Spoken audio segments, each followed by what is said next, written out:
আসিফের যন্ত্রণায় আমরা ঘরে থাকতে পারতেছি না, কখন জানি ডিবি দিয়ে ধরাই লয়ে যায়। আমরা ক্রিকেট খেলি, আমাদের কোন জায়গায় আপনারা না পান, ডিবি দিয়ে ধরাই লয়ে যায়। মায়ের দূর করছে সুয়েল, আবু সঈদ, আসিফ, মেনত আসিফ। কি অপরাধ? অপরাধ আছে? অপরাধ যদি থাকে আমাদের পুলিশের কাছে আমি নিজে যাবো, চলে যাবো। হ্যাঁ, এই আতঙ্কে পুরো এলাকা আতঙ্কিত, কেউই বাসায় থাকে না, ডরে ভয়ে। কেন দেখেন, পত্রিকা এবং ফেসবুক খুললে দেখবেন বলা ক্রিকেট খেলা লয়ে আমরা যে সোনারগাঁ থেকে দৌড়ে আমরা সোনারগাঁর নাম উজ্জ্বল করে ফেলি।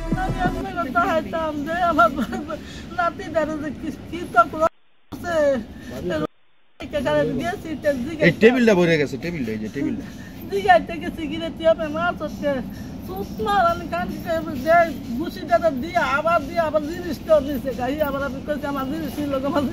পরবর্তী জিনিস পাইছি।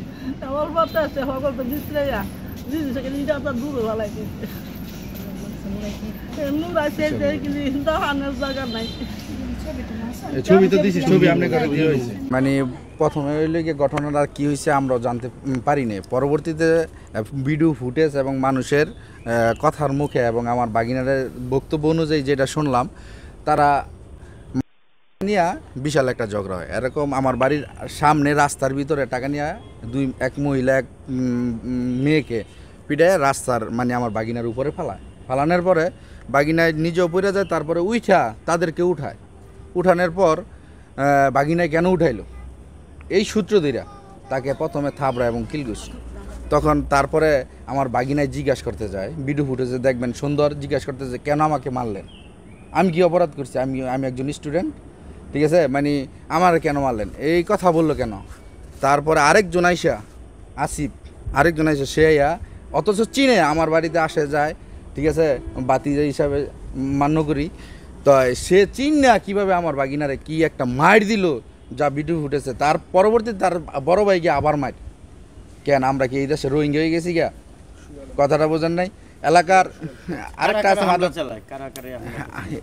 মাদক, সম্পূর্ণ ঝগড়াটা হয়েছে আমাদের যেটা অনেক আমরা পিঠ দেওয়ালে থেকে গেছে, আমাদের চলার মতো মায়ের দূর করছে সুয়েল, আবু সঈদ, আসিফ, মেনত আসিফ। আসিফের যন্ত্রণায় আমরা ঘরে থাকতে পারতেছি না, কখন জানি ডিবি দিয়ে ধরাই লয়ে যায়। কি অপরাধ? অপরাধ আছে? অপরাধ যদি থাকে আমাদের পুলিশের কাছে আমি নিজে যাবো, চলে যাবো।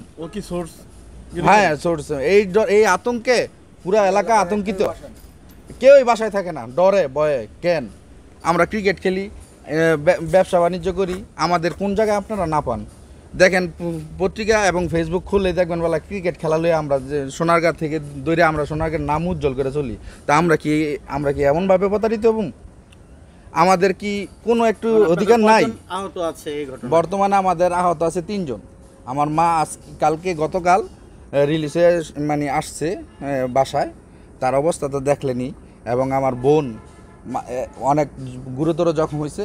এবং আমার বাগিনাকে যে সময় মারে, হ্যাঁ একবার মাইরিলাম, শিক্ষা দিয়ে দিম মাইরিয়া, কথাটা বলছে। সে এখন হ্যাঁ যদি আমার চাচি, আপন চাচি আর আমার এক বন্ধু মোশারফ, হ্যাঁ যদি না ধরতো অবশ্যই ওইখানে শেষ। বাগিনার বাড়ি কুড়িপাড়া, সে আসছে আমাদের বাসায় বেড়াইতে, কথাটা বুঝতে পারছেন, সে আসছে আমাদের বাসায় বেড়াইতে। সে একজন রানিং স্টুডেন্ট। কোন কলেজে পড়ে? ইন্টারে তুলারামে পড়ে, কথাটা বুঝতে পারছেন। তাহলে সে তো কোনো আমার প্রশাসনের কাছে আমার চাওয়া একটাই, আমি ক্ষতিগ্রস্ত হয়েছি, আর কোনো ফ্যামিলি যাতে ক্ষতিগ্রস্ত না হয়। এবং সুষ্ঠু আমি বিচারও চাই না, সুষ্ঠুভাবে এই এলাকাটা চলুক, কোনো ফর্মা কোনো কারণে যাতে কোনো মানুষ বিনা কারণে মানে অ্যারেস্ট না হয়, ঠিক আছে। আমার দাবি হলো এটা। আমি আজকে এই বক্তব্য দিছি, আমি কালকে এমন আছে আমি ঘরে ঘুমাইতে পারতাম না, শুধু আমার দেখবেন নিয়ে গেছে গা। ঠিক আছে।